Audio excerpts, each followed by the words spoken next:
Raquel Welch was not a human. She was a product.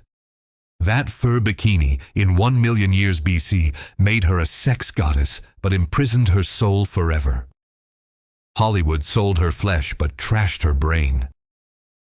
Behind that poster fueling men's fantasies was a humiliated, lonely, and angry woman. Welcome to Iconic Lives. Today we discuss the heavy curse of being an object of desire, dark bedroom secrets, and the ugly truths hidden by that magnificent body. Born Jo Raquel Tejada, her father wanted to erase her Latin identity. Armando Tejada was a dictator at home. Raquel tried to be invisible to avoid his rage, but her beauty wouldn't allow it. He forced English on her, denying her roots. This heavy pressure created a deep feeling of inadequacy inside Raquel. She was a little girl who never got her father's approval, and this void would later be filled with the wrong men throughout her tragic life. To escape home, she married the first man she saw, James Welch, at 18.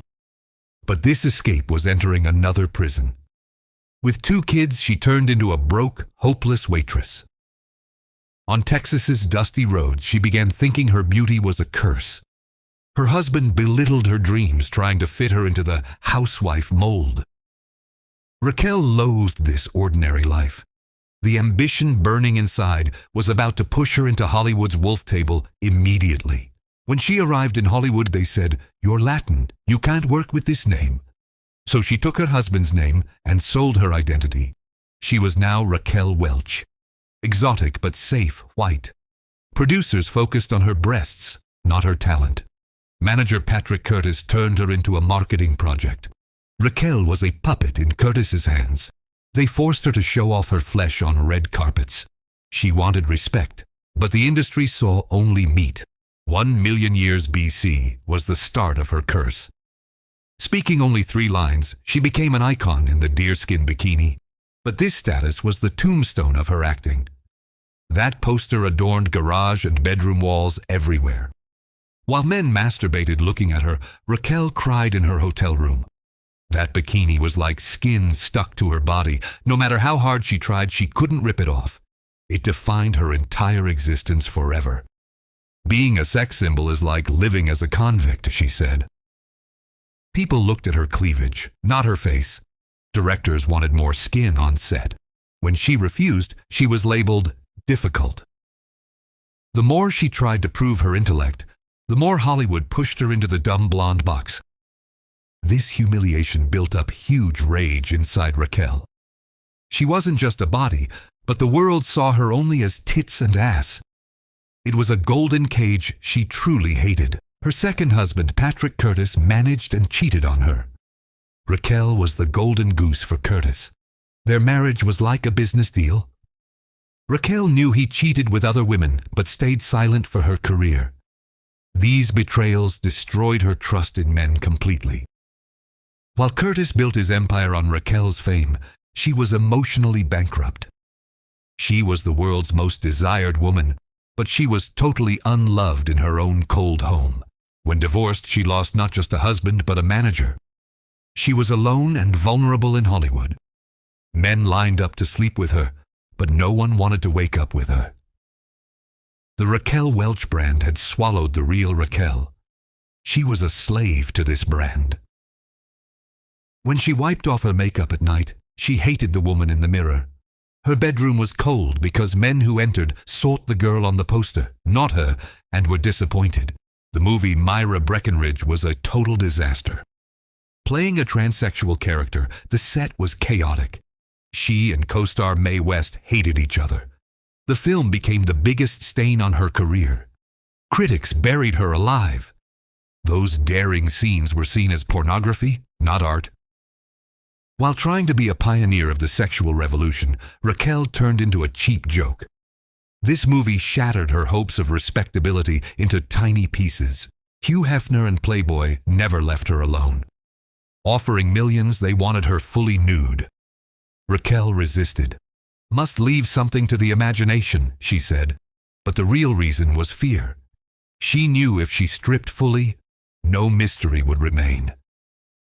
Still, her poses pushed boundaries. She was an acrobat, walking the fine line between nudity and sexuality. One wrong step could drop her to the status of a cheap porn star instantly. She tried a new life in Paris with third husband André Weinfeld, but Raquel's fame crushed this marriage too. André hated being called Mr. Welch. Raquel wanted control. The power struggle in their relationship reflected in the bedroom. Raquel turned into a dominant and demanding woman. She took revenge on her own husbands for years of exploitation by men. This marriage also ended with silent screams and slamming doors forever. In the late 70s, she was a regular at Studio 54. Amidst flowing alcohol and drugs, Raquel was there. But she was terrified of losing control. While everyone fell apart, she was always on alert. This stopped her from having fun, isolating her further. Even smiling in photos, fear was in her eyes. She knew a scandal would end her career, so she kept the wild woman inside, chained even in those discos. She never truly relaxed there. Being fired from Cannery Row in 1980 was a huge scandal. Producers found her old and difficult, replacing her with Deborah Winger. Raquel sued MGM. Everyone said you can't win against Hollywood. But she fought. In court, she described how producers humiliated her and the on-set harassment. She won the case, and millions, but the price was heavy. Now blacklisted as a trouble actress, cinema doors slammed in her face shut. Aging was like a death sentence for Raquel. For a woman existing through her body, every wrinkle was a tragedy. She took refuge in plastic surgery and strict diets, exercising hours a day, starving herself. The obsession, I must stop time, was making her sick. Menopause was a psychological collapse. Mirrors were no longer friends, but enemies. Losing her youth, she felt terrified, realizing she was losing her only capital. Her fourth husband, Richie Palmer, was much younger. Raquel tried to catch her youth with this man. Her marriage to the pizza restaurant owner was a mockery for the media. Headlines screamed, "Raquel's toy boy." But this relationship did not work either.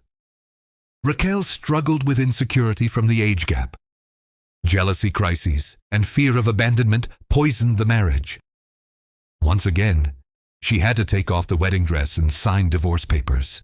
Her children Damon and Tani were crushed under their mother's fame. Raquel admitted neglecting motherhood while focusing on her career. Her kids saw her as a poster girl, not a mother. Especially her relationship with daughter Tani was tense. Tane tried acting but remained Raquel's daughter. This competition and comparison built cold walls between mother and daughter. Raquel's huge success seemed like the cause of their failure.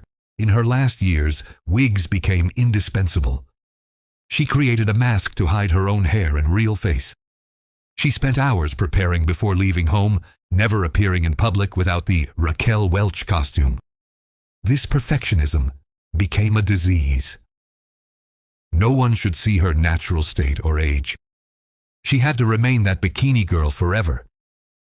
This pressure imprisoned her at home. She was a lonely woman held captive by the image she herself created. In the years before her death, she disappeared from view. Rumors of Alzheimer's emerged, but she kept silent. The proud woman chose to hide rather than look weak. It is said she struggled with ghosts of the past during the time. 4 husbands, countless films, millions of fans. But in the end, she was alone in her huge mansion. While illness gnawed at her sharp mind and memories, she still tried to project the strong woman image. When she died on February 15, 2023, the world said, "A sex symbol is gone." But what left was a suffering human. She died of cardiac arrest. But what really killed her was the heavy image load she carried for years. Her body couldn't withstand years of diets, surgeries, and stress. Raquel left behind not films, but a traumatic legacy of being an object of desire.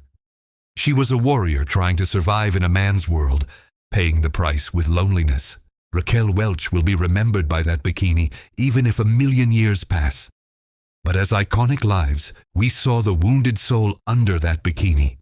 She conquered the world with her body, but sacrificed her happiness. She proved beauty can be a cage, not a gift. Hollywood used her, exploited her, and drained her. When lights went out, Raquel was just Raquel, and that was never enough for her. She became the victim of her own legend. Stay with the truth. Goodbye.